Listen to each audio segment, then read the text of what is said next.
తెలుగువాడైన Haryana ADGP Pooran Kumar అయితే ఆత్మహత్య చేసుకున్నట్టు తెలుస్తుంది. సో ఈ నేపథ్యంలో ఆయన ఒక 7 పేజీల సూసైడ్ నోట్ రాసి కూడా మరణించినట్టు తెలుస్తుంది. సో ఈ క్రమంలో పలువురు అధికారులు ఆయనను మానసికంగా వేధించడంతో ఆయన ఆత్మహత్య చేసుకున్నట్టు తెలుస్తుంది. మరి దీని గురించి విశ్లేషించుకోవడానికి మనతో పాటు senior journalist and doctor Durga Vadlamani గారు ఇప్పుడు మనతో ఉన్నారు. నమస్తే మేడం. నమస్తే అండి మేడం, మరి హర్యానాలో చూసుకుంటే కనుక తెలుగువాడైన ఏడీజీపీ పూరన్ కుమార్ అయితే ఆత్మహత్య చేసుకున్నట్టు తెలుస్తుంది. అలాంటిది 8 పేజీల సూసైడ్ నోట్ రాసి ఆత్మహత్య చేసుకున్నారు. అండ్ అలాగే పలువురు అధికారులు ఆయనని మానసికంగా వేధించడంతో ఆత్మహత్య చేసుకున్నారంటూ కూడా పేర్కొన్నారు.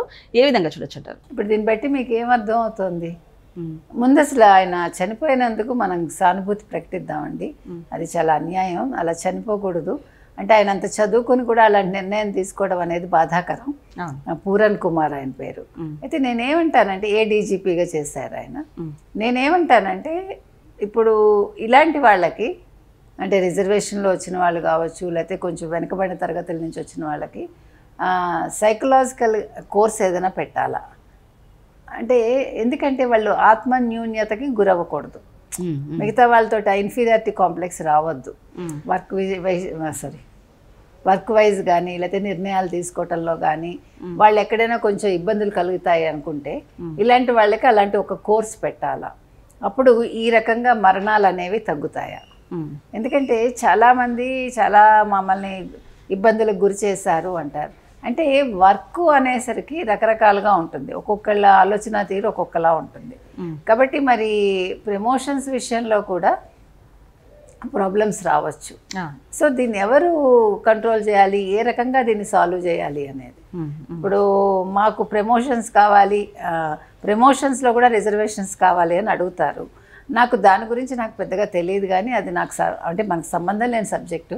కానీ ఇలాంటివి విన్నప్పుడు మాత్రం బాధ వేస్తుంది. కాబట్టి ఇవాళ ఈ పూరన్ కుమార్ ఎవరైతే ఉన్నారో ఈయన్ని పై అధికారులు బాగా వేధించారని, మానసికంగా అతను ఒత్తిడికి గురయ్యి తన బావమర్రి ఇల్లు ఏదైతే ఉందో హర్యానాలోని 11వ సెక్టార్లో సౌండ్ ప్రూఫ్ కిందన అక్కడ ఆయన తన సర్వీస్ రివాల్వర్తో కాల్చుకుని చచ్చిపోయారు.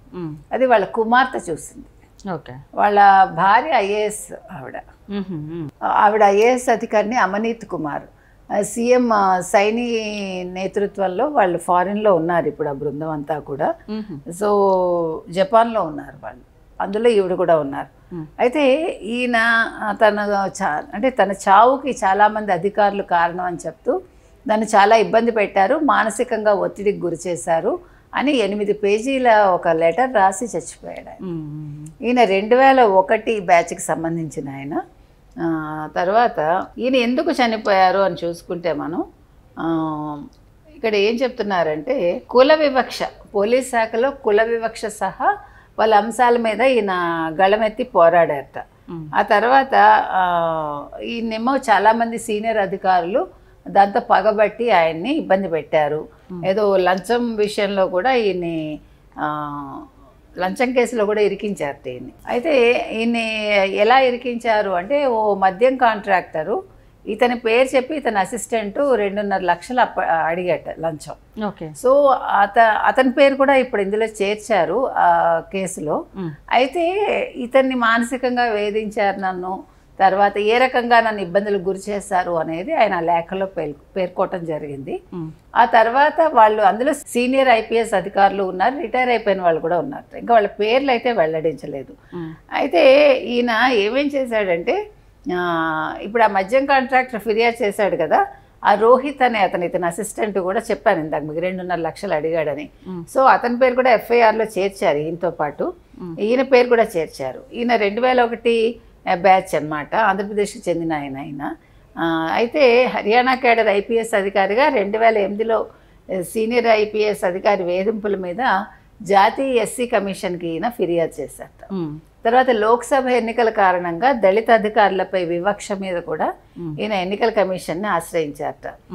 అంటే ఒక ఐపీఎస్ అధికారి నేను చాలా క్లోజ్ ప్రభుత్వానికి అని చెప్పుకుంటూ ఆయన హర్యానా అసెంబ్లీ ఎన్నికల్లో పోస్టింగ్ తెచ్చుకున్నాడు అనమాట. దాన్ని కూడా ఆయన వ్యతిరేకిస్తూ ఈసీకి ఫిర్యాదు చేశాడు. సో తర్వాత గతంలో ఐపీఎస్ అధికారుల పదోన్నతుల్లో కూడా అక్రమాలు జరిగాయని చెప్పి హర్యానా సీఎం వాయబ్ సింగ్ సైనికి లేఖ రాశారట.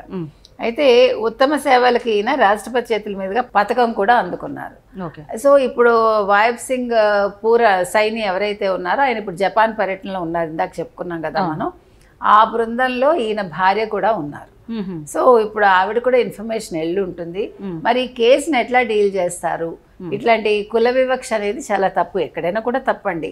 ఇప్పుడు మనిషిని మనిషిగా చూడలేనప్పుడు ఇంకా ఎందుకండి ఇది?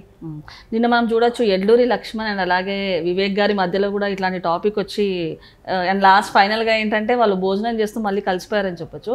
ఏంటి మేడం అంటే ఒక చిన్న చూపుగా చూడడము నార్మల్గా కొంత తక్కువ క్యాస్ట్ ఉన్న వాళ్ళని ఇలా చూడడం ఏ రకంగా చూడొచ్చు అంటారు? పొలిటికల్ ఒకటే కాదండి, ముందు బాడీ షేమింగ్ కూడా ఎక్కువైపోయింది.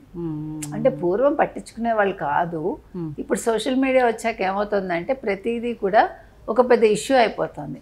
మామూలుగా ఇళ్లల్లో అయితే ఇవన్నీ సహజంగా ఉండేవి.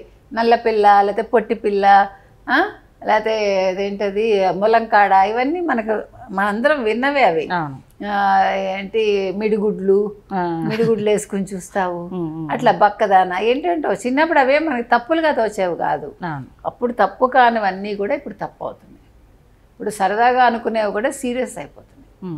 కాబట్టి అంటే మనం యూ కెనాట్ సే ఎనీథింగ్, అంటే ఇది తప్ప ఇది ఒప్ప ఇప్పుడు మనం ఏమీ చెప్పలేం. ఇప్పుడు ఫ్రెండ్స్లో సరదాగా అనుకునేవే తర్వాత సీరియస్ అవుతాయి, కొన్నిసార్లు సీరియస్గా అనుకునేవి సరదాగా ముగుస్తాయి. అందుకని ఇప్పుడు దేనికి మనం ఏం చెప్పలేమండి. ఏది ఏమైనా కుల వివక్ష అనేది తప్పు. సో ఇలాంటప్పుడు ఒక సైకియాట్రిక్ కోర్స్ ఏమైనా పెట్టాలా అంటే చదువుకునేటప్పుడే వాళ్ళకి ట్రైనింగ్లో శిక్షణగా, దానివల్ల కొంచెం మానసికంగా దృఢంగా తయారైతే ఇలాంటి వాటికి వాళ్ళు తొందరగా లోను కాకుండా ఉంటారు అనేది మనం చెప్పటం. Okay madam, thank you.